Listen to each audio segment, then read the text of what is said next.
नमस्कार, तुम्हा सगळ्यांचे स्वागत आहे केकीटेक्ट बेक स्टुडिओमध्ये. आज आपण इथे क्लासिक तिरामिसू कसं बनवायचं आहे ते पाहणार आहोत.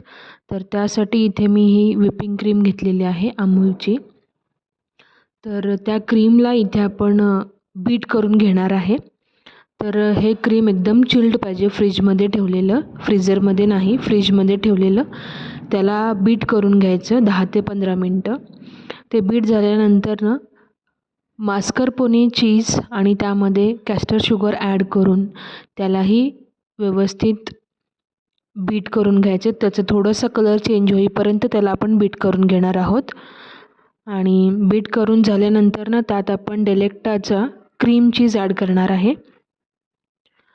तर क्रीम चीज ॲड केल्यानंतर पुन्हा एकदा आपल्याला हे व्यवस्थित मिक्स करून घ्यायचं आहे बीटरनी. चला तर आता आपण हे असेंबली करायला घेऊयात. तर इथे मी कॉफी सिरप यूज करते आहे सोक करण्यासाठी. तर पहिल्यांदा आपण इथे ते व्हिपिंग क्रीम जे बीट करून घेतले होतं त्यामध्ये मास्करपोने चीज, डेलेक्टाचं क्रीम चीज हे जे आपण बीट करून घेतलं होतं, ह्या दोन्ही मिश्रणांना आपण एकत्र करून घेऊयात व्यवस्थित. त्यानंतर इथे मी होममेड लेडी फिंगर्स यूज करते आहे. तर इथे मी कॉफी सिरप जे बनवलेलं आहे ते गरम पाण्यामध्ये कॉफी ॲड करून त्याला थंड करून घेतलेलं आहे. तर यामध्ये आपल्याला लेडी फिंगर डिप करायचे आहेत 3-4 सेकंदासाठी आणि त्याचा पहिला लेयर तयार करून घ्यायचा आहे. तर लेडी फिंगर्स व्यवस्थित सोक करून घ्यायचा आहे. तर हे होममेड आहेत. तर याची जर तुम्हाला रेसिपी हवी असेल तर मला कमेंटमध्ये नक्की सांगा. तर या पद्धतीने आपल्याला लेडी फिंगर्सची एक लेयर रेडी करून घ्यायची आहे.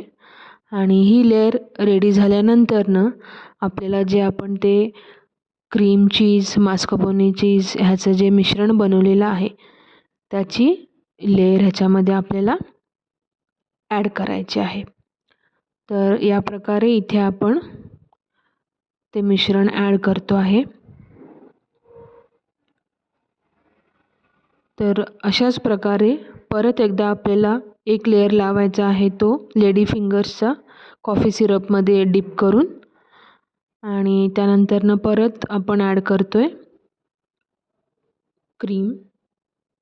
तर अशा पद्धतीने आपल्याला हे व्यवस्थित क्लीन करून क्लिंग रॅपनी आपल्याला हे सेट होण्यासाठी फ्रीजमध्ये ठेवायचं आहे. तर ओव्हरनाईट मी हे सेट करायला ठेवलेलं होतं फ्रीजमध्ये. तर ते मी ओपन करते आहे. तुम्ही पाहू शकता व्यवस्थित सेट झालेलं आहे.